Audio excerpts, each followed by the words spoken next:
ইয়াজুজ মাজুজ বের হবে। ইয়াজুজ মাজুজ কোথায়?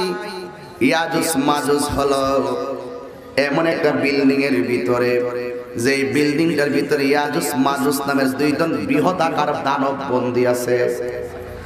তাদের অত্যাচারের কারণে বহুত বছর আগে ওই এলাকার মানুষগুলো অতিষ্ঠ ছিল। ওই ইয়াজুজ মানুষকে ধরে ধরে পিঁপড়ার মতো মুখে ঢুকায় ফেলতো। বাদশা জুলকারনাইন পৃথিবীতে একজন বাদশা, পৃথিবীর এক প্রান্ত থেকে আরেক প্রান্ত পর্যন্ত সফর করেছেন। মারহাবা বলুন।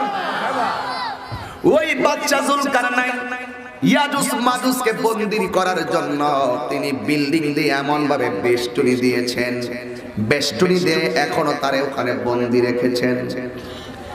ইয়াজুজ মাজুজের জিহ্বাগুলো এমন ধারালো, তারা দুইজন প্রতিদিন সকাল থেকে শুরু করে জিহ্বা দিয়া লেইতে লেইতে বিল্ডিংটা একবার ব্লেডের মতন করে ফেলে।